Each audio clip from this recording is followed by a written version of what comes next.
I caught my brother cheating on his wife with our cousin at our parents' anniversary. Now our entire family is falling apart and I'm stuck in the middle of the drama. Never really did I think I would have to be writing something of this sort, but I really have to get it off my chest. I am Daryl, a 19-year-old guy, and my older brother Zachary, 24M, has been married for about 2 years to his high school sweetheart, Michelle, 23F. They were this perfect couple, always laughing, making future plans together, in other words, genuinely happy. Our family members totally adored Michelle, and she became a part of our lives really fast. Zachary and Michelle met in their freshman year in high school. I remember how Zachary got home one day and would not stop talking about this new girl in class. It was as if he were smitten from that very moment. So, a couple of months down the line, they started dating, and it became like a real-life romance movie. They took each other to prom, supported each other through college applications, and even, quite amazingly, ended up at the same university. We have always been a close-knit family. Our parents, Jack, 52M, and Dorothy, 50F, have always established in us the quality of family above all. We have a culture of having meals together weekly, camping every summer, and holiday traditions, all of which held much value to us. When Michelle came into the picture, she fit right in. She would help mom in the kitchen, watch sports with dad, and eventually even started coming along on our camping trips. Zachary and Michelle married just after graduation. The wedding was beautiful, a small, intimate ceremony in the backyard. I remember looking at them during their first dance, thinking if true love was real, this was it. They moved into a small apartment in the city where Zachary got a job at a marketing firm. Michelle started teaching at a local elementary school. Everything just seemed too perfect. Last month, our parents decided to maintain a huge family reunion because of their 30th wedding anniversary.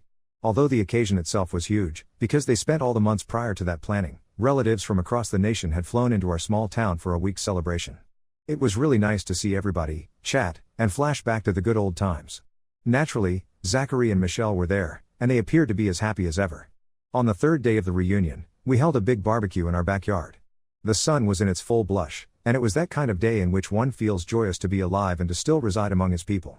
Everything was in place, with early in the day turning into evening, and as everybody had just a little bit more to drink, I noted that Zachary was a bit strange. He was a bit more quiet and seemed to focus his attention on his mobile device. So once I saw him turn out of the house, and I went after him, thinking he might want some help. I turned the corner to find Zachary in a very heated discussion with our cousin, Sarah, 26F. Now, Sarah and Zachary had always been close. They're only 2 years apart and grew up like siblings. She had moved into the same city as Zachary and Michelle about a year ago, after going through a rough divorce. Zachary had helped her move and get settled. As I drew near, I could tell Sarah was crying. They were standing really close and I caught things like "we can't keep doing this and what about Michelle?" My stomach dropped as I realized what was going on. Part of me couldn't believe what I was hearing. I must have made a noise because suddenly they both turned and saw me. I can still vividly remember that expression on Zachary's face, that of shock, shame, and fear. I managed to have a one-on-one conversation with Zachary late in the night, after everyone had retired to bed. At first, he tried to brush it off saying I must have misunderstood. But when I insisted, he broke down and confessed that he had been engaged in an affair with Sarah for the last 6 months. He had started by going to help Sarah move into a new apartment. And then one thing led to another, and they found they had spent a night in bed. Zachary had sworn it was a one-night error on his part, but they just found excuses to meet. As Zachary told the story, I felt like I was in the middle of some strange nightmare. This wasn't the brother I had known. I mean, Zachary had always been the golden boy. Responsible and kind, he was fiercely loyal, always the one to have helped me learn to ride a bike, to stand up for me when I was being victimized in middle school, and even to help me figure out how to fill out my college applications. How could he do this to Michelle? I was pretty shocked and disgusted that I couldn't believe it was my brother, who I had always looked up to, doing such a thing. I told him he should really tell Michelle and leave Sarah as soon as possible. Zachary turned to pleading for me not to say anything. He would handle the matter himself. He promised to tell off Sarah, then he would tell Michelle after the reunion was over. Armed with the assurance and finality in my condition, I reluctantly let him repair things, but under the condition that if a week hadn't passed without him telling Michelle, I would do so. It was unbearable, the rest of the week. Seeing Zachary trying to act like he wasn't living a colossal lie with Michelle, our parents doting on them like they were the pinnacle of a heterosexual mid-80s love story, disgusted me. I couldn't even look Michelle in the eye, knowing what I did. The reunion got over, and all went back to their lives. I too went back to my college dorm, but I wasn't able to focus on the books on my desk. All that went through my mind was Zachary, Michelle, and Sarah. The conversation that had taken place replayed in my mind over and over again. I kept on thinking how long this could have gone on had I not caught them. I called him a week later, mentioning if he had told Michelle. He excused himself and made it clear that he had not found the right time for it. I gave him an ultimatum to tell her by the end of the week, or I would. Zachary agreed, sounding defeated. Friday night, my mom called me. She was hysterical, saying Michelle had come to their house in tears. Zachary had finally confessed, and Michelle had packed a bag and immediately left their apartment. My mom was furious with Zachary and kept asking how he could do this to such a sweet girl. The day after, it went worse. Sarah's husband, Mike, 28M, got to know about the affair. He had suspected Sarah was doing something behind his back and hired a private detective. The PI had provided solid proof on Zachary and Sarah's meeting for the last couple of months. Mike was angry and added that if Sarah and Zachary didn't confess, he would just tell the whole family. So our entire family is in chaos now. Zachary and Michelle have split up, and in a shocking twist, she had to move back with her parents. Sarah and Mike have broken up as well, and he will not allow her to see the kids until they are in court. All this has been a shock to our parents, who keep asking how it could all have gone so wrong. The family has gone on to divide sides, with some defending Zachary and Sarah, feeling that they made a mistake and that they deserve to be forgiven, while others are enraged and do not want to associate with the two. It feels terrible. I feel like I'm really stuck in the middle of all this. Part of me feels guilty for not having spoken up sooner, yet at the same time, I also know it wasn't my place to tell Michelle. Zachary doesn't seem to stop calling me for advice and support, but I don't know whether things between us can ever be the same. Michelle was like a sister to me, and seeing her so hurt is killing me. I honestly don't know if our family will ever truly recover from this. It's a breach of trust, and I don't think I know how to mend it. I try to be there for everyone, yet how can one even move on if something like this rips your family apart? Update 1. It's been about a month since my last post, and unfortunately, things haven't gotten much better. In fact, in some ways, they've gotten worse. Zachary moved out from the apartment he shared with Michelle and now is staying at our parents' place. He had caused a lot of tension, especially with Mom. She is so mad at Zachary, but she never turns her back on him too. Dad is trying to stay out of it, making everyone even more annoyed at him.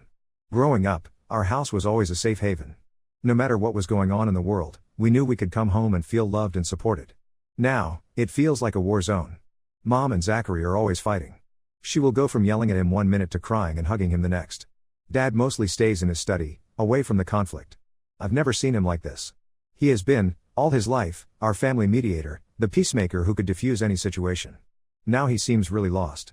Last week, Michelle filed for divorce. She had tried to make it work. She had actually agreed to go to a couple of counseling sessions with Zachary, but in the end, said she couldn't get past the betrayal.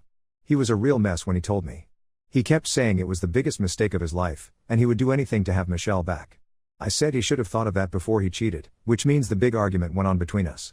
It's weird to see Zach like this. He's always been the strong one, the one who knows what he's doing. And now he looks lost and shattered. I feel slightly sorry for him, but then I think of Michelle's face when she found out, and any sympathy I might have had goes out the window.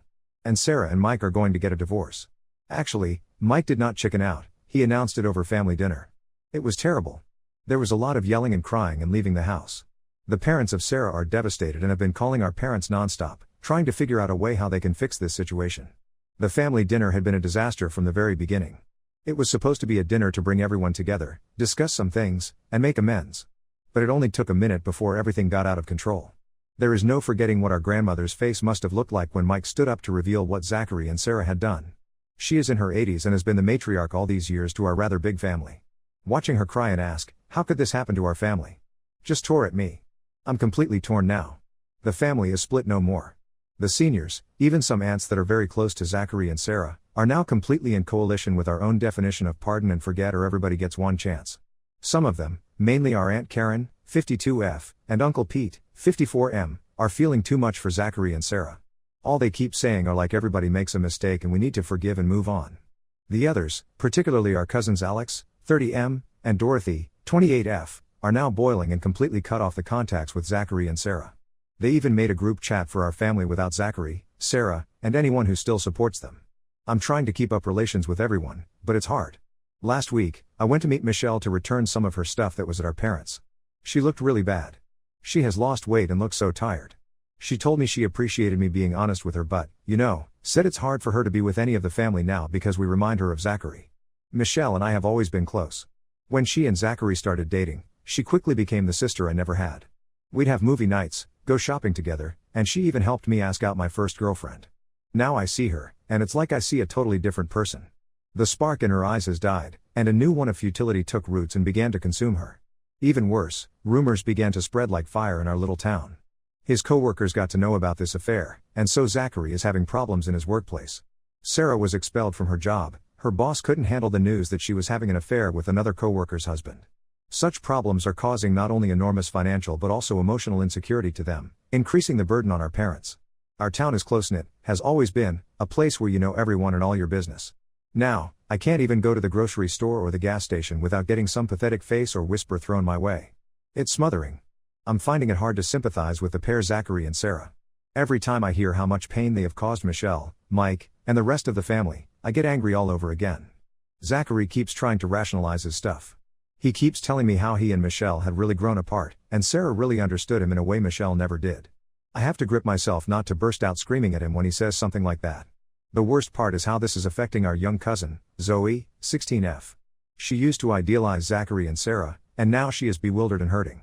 She has been falling into troubled behavior at school and got suspended last week after fighting with one of her classmates, who was bad-mouthing our family. Zoe is like a sister to me.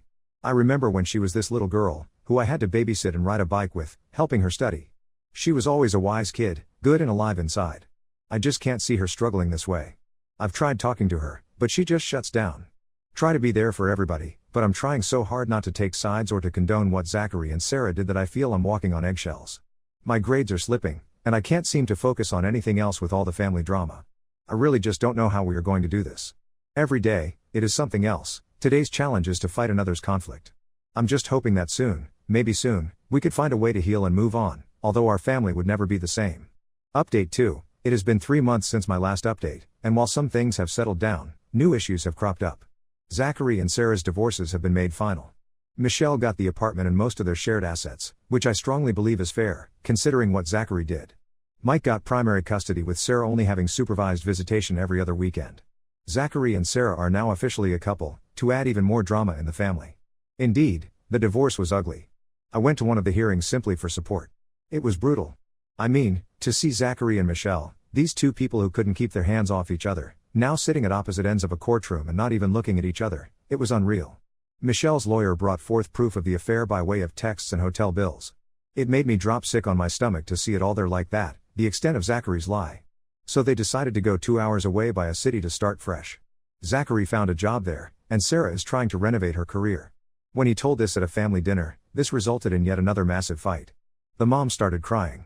She told Zachary that he was abandoning the family. The father just sat there, silent, which made the mom even angrier. The tension in that family dinner started right from the entrance. It was the first time that we all were together since the day the affair broke out. Dead silence as we all picked at our food, nobody knowing what to say. So, it was like a bomb went off when Zachary beats a hasty clean through a gnarly throat of his and told us they were moving to Charleston. Mom started crying, Dad pushed in further into himself, and our Aunt Karen went storming out of the room. Michelle's doing better. She got a new job and started going to therapy, which seems to be really working out for her. Last month, she contacted me, and we've been getting together for coffee very often. It's really nice to see her smile again, even if it is not quite so often as before.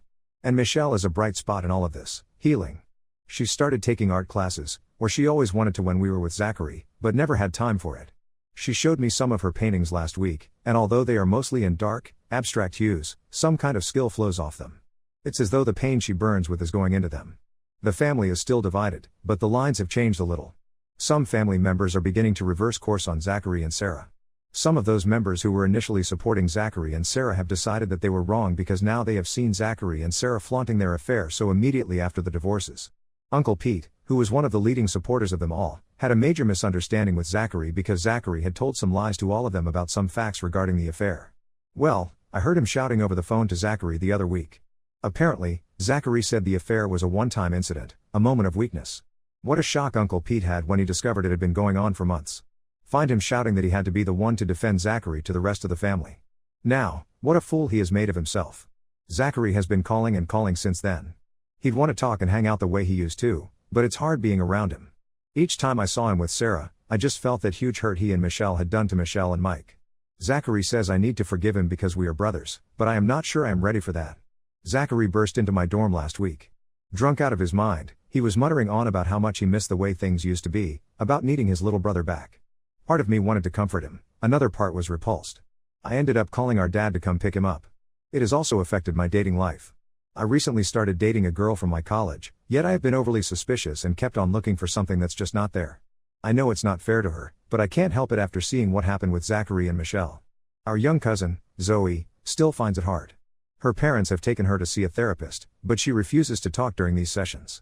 She's been here a lot, at our house, and I've been trying to be there for her as much as I can. So last weekend, I took Zoe to the park, just like we used to when she was a little girl. Sitting on the swings, she finally opened up a bit to me. She told me that she didn't feel like she could trust anybody anymore. If Zachary, whom she always thought was perfect, could do something like this to her, how could she ever trust anyone? It just about broke my heart to hear her talking this way. The hardest part now is the family events. Thanksgiving is coming up, and no one really knows how to navigate that. Do we invite Zachary and Sarah? What about Michelle? Nobody wants to make the decision, so it is causing more tension. Mom insists on having everybody, says it's a family time. Dad thinks we'd rather have separate celebrations, as it is too soon. Aunt Karen is of the opinion that Zachary and Sarah must be included, whereas Uncle Pete is of the opinion that he'd rather not come if they are there. It's like everyone's walking on eggshells, afraid to make a decision that might upset someone else. I try to keep up with studies and personal life as much as I can, but with this family drama as a backdrop, everything is just a bit too difficult. My grades are coming up a little bit, but I still find myself distracted in class, considering what new drama might unfold back at home. Over time, hopefully things will get easier, but at this present time, it feels as though it will never be the same with our family. Update 3. It's been 6 months since my last update, and a lot has changed. Zachary and Sarah's relationship didn't last. They broke up about 2 months ago, and Zachary moved back to our hometown. He's been staying with our parents again, which has caused a new set of problems. Mom is happy to have him back, but Dad is still distant. They've been arguing a lot about how to handle the situation. I was there when Zachary showed up at our parents' doorstep. He looked horrible, unshaven, his clothes all wrinkled, his eyes red from crying. Mom opened the door and took him into her arms, but Dad just stood there with his arms crossed. Since then, things have been so heavy at the house. Mom keeps trying to baby Zachary, making him his favorite meals and doing his laundry like he's a kid again. Dad barely acknowledges him. Michelle has received a promotion at work and gradually begun getting her life back on track. She even started dating again and is seeing a really nice guy named Chris, 25M. I'm happy for her, yet it was hard for Zachary to come to terms with it. He keeps making comments about trying to win her back, and I keep explaining to him how terrible an idea that is. I bumped into Michelle and Chris the other day at a neighborhood coffee shop. It was the first time I'd seen her smile a genuine smile in months. Chris seems like a decent guy, sitting there politely as she introduced me and causing him to not act exactly uncomfortable by the awkwardness of the situation. As if on cue, Zachary walked in the moment that we were all present, and his expression, viewing them together, was indeed a nearly vomit-inducing combination of fury and pain. Sarah moved back into her parents' house. She moved back to her parents' place. She's been trying to rebuild her relationship with her kids, but it's been tough. It has really been quite difficult for her to rebuild her relationship with her children. Mike is now offended by this and makes co-parenting difficult. Mike is still mad and tries to make co-parenting difficult. The kids are confused, and their feelings are hurt, especially the older. I was in the supermarket when I saw Sarah on the phone, talking with her mom. She was crying and telling her that her eldest child had refused to say a word to her during their last visitation. It's hard not to feel a little sorry for her, even after everything she's done. My family is still all disintegrated, but gradually we're learning to be in the same room again. Last month we had a family barbecue, and though it was a bit tense, no one stormed out. Some of them are still not speaking to Zachary, but some are more forgiving, in particular since he's broken up with Sarah. It was a strange barbecue. Everyone had been overly polite, carefully avoiding all subjects that could lead to an argument. It was like an amateur theater where everyone was playing really badly at it. But at least it's a start. Personally, I've been doing a lot better. My grades are coming back up, and I have been seeing a therapist for my trust issues. It's been working, and my relationship with my girlfriend is going smoothly. Zoe has finally opened up, through therapy. At last, she is doing better in school. She became a member of the debate team, and it just proved to be a wonderful outlet for her. The biggest challenge now is helping Zachary get back on his feet. He can't find a job now because the rumor about the affair spread all over our small town. He is talking about moving away, adding to more family drama. I have not yet quite forgiven Zachary for what he did, although I'm trying to. It's a slow process, every day is different. We've started basically hanging out together again. Just the two of us, trying to rebuild our relationship. For the rest of the family, it's been a day-by-day thing. Some of the relationships may never be what they used to be, but everybody's trying in their own way to move on. Nothing is perfect, and yes, there are still those bad days, but it feels like we're really on the mend.